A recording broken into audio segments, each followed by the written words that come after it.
गरीब की शादी। शशि की सौतेली माँ ने उसकी शादी की तो बड़े घर में, लेकिन पति कोई काम न करता।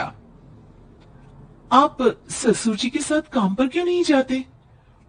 हाँ जाऊंगा, लेकिन कल से। आज जरा मैं दोस्तों के साथ घूमने जा रहा हूँ।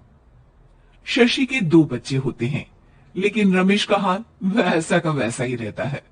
एक दिन, सुनिए ना, बच्चा रो रहा है, इसके दूध के लिए पैसे नहीं है। अरे तो पिताजी से ले लो ना। क्यों? अगर आप में कमाने की क्षमता नहीं थी तो शादी क्यों की? तभी घर आई बड़ी ननद बोल पड़ती है, आहा हा हा, तुम्हारी माँ को साफ साफ कह दिया था कि लड़का ना कमाता है ना कभी कमाएगा। हम चार चार बहनें हैं इसका ख्याल रखने के लिए, और पिताजी का इतना सारा पैसा, तुम्हें किस चीज की कमी रखी है? लेकिन थोड़े ही सालों में तकदीर बदल जाती है। शशि का ससुराल गरीब हो जाता है। सब बिकने के बाद शशि अपने पति, बच्चे और सास के साथ किराए के मकान में आ जाती है। मैं कोई नौकरी करना चाहती हूँ दीदी। अरे इतने बड़े घर की बहू थी शशि तुम, नौकरी करोगी? नहीं नहीं नहीं नहीं। नहीं करूंगी तो घर कैसे चलेगा? बच्चों को भी तो पालना है ना। तभी शशि का भाई आ जाता है। शशि, ये ले राशन का सामान, किसी भी तरह की कोई भी जरूरत हो तो बताना। भाई, अब मैं नौकरी करूंगी। देख बहन, वैसे तो मैं तेरे साथ हूं, लेकिन हाँ, मैं ये भी चाहता हूं कि तू अपने पैरों पर खड़ी हो जा। शशि को एक प्ले स्कूल में छोटे बच्चों को संभालने की नौकरी मिल जाती है। एक दिन, शशि, मेरे स्कूल को अब तुम संभाल लो, मैं कुछ दिनों के लिए अपने बेटे के पास जा रही हूँ। लेकिन प्ले स्कूल अकेले मैंने कभी नहीं संभाला है। अब ये सब मैं नहीं जानती, इतने महीनों में तूने जो देखा बस पूरे आत्मविश्वास के साथ उसे करना। शशि नीलम के जाने के बाद पूरे एक महीने उसका स्कूल अकेले संभालती है, और फिर एक दिन आता है जब वो अपना खुद का स्कूल भी खोल लेती है। वाह शशि, तुमने आज मेरा सर गर्व से ऊंचा कर दिया। तुम्हारा यही आत्मविश्वास तुम्हें बहुत आगे ले जाएगा। नीलम, बहुत आगे जाने की चाह नहीं है, बस ये छोटा सा स्कूल मेरे बच्चों की अच्छी शिक्षा में मेरी मदद करे, यही मैं चाहती हूँ। शशि थोड़े थोड़े पैसों से ही अपना परिवार पाल रही थी। एक दिन उसके घर उसकी बड़ी ननद आती है। अरे भाभी, घर में कूलर तो लगा ली थी, मेरी माँ को कैसे पंखे में लिटा रखा है?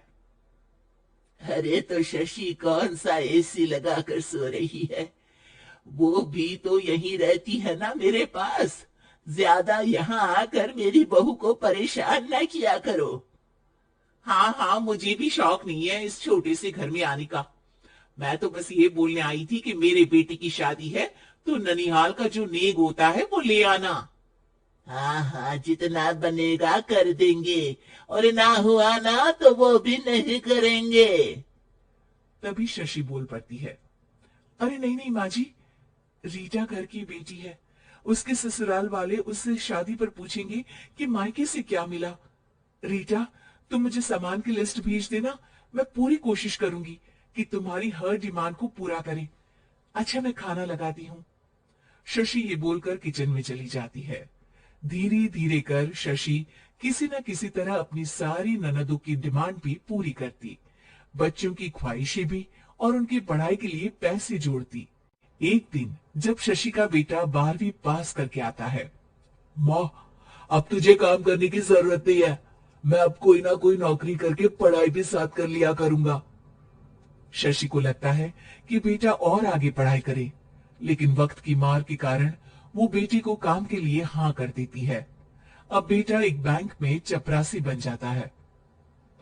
ए लड़का, देखने में तो बड़ा अच्छा है, अंग्रेजी भी पटर पटर बोलता है, फिर चपरासी क्यों? लड़का सारी बात मैनेजर को बता देता है। अच्छा, तो मैं तुझे एक मौका देता हूँ, तू यहाँ रहकर दूसरे डिपार्टमेंट का भी काम सीख। अगर तू किसी एक का भी काम अच्छे से सीख गया तो मैं तुझे यहाँ टेबल चेयर में बैठने वाली नौकरी दे दूंगा। लेकिन एक दिन शशि की ननद उसे फोन करती है। अरे भाभी, देखो मायका तो मेरा तुम लोगों से ही है। मैंने आपके बेटे और मेरे भतीजे प्रदीप के लिए यहाँ एक नौकरी देखी है, पूरे 5,000 मिलेंगे। वैसे करता ही क्या है, चपरासी ही तो है ना। कोई बात नहीं रीटा, मैं उसे इस शहर के बाहर नहीं भेजना चाहती हूँ। बाकी वो शाम को आएगा तो मैं पूछ लेती हूँ। वहीं प्रदीप मैनेजर की बात से खुश हो जाता है और मैनेजर के काम पर ही नजर रखने लगता है।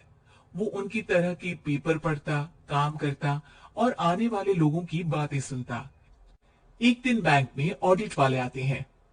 ये गलत है, पूरी बैलेंस शीट नहीं मिल रही है, कहीं ना कहीं गड़बड़ है। ए मैनेजर, क्या करते हो? बैंक के पैसों का हिसाब सही नहीं है। मैनेजर के पसीने छूट जाते हैं। तभी प्रदीप वहां जाता है। अब क्या मैं ये बैलेंस शीट देख सकता हूँ? अरे बेटा मजाक नहीं, जाओ पानी लेकर आओ एक गिलास। प्रदीप मैनेजर को पानी लाकर देता है और फिर ऑडिटर से कहता है, देखिए सर, मैं आपको बता सकता हूँ कि कैसे बैलेंस शीट को आप लोग गलत तरीके से जोड़ रहे हैं।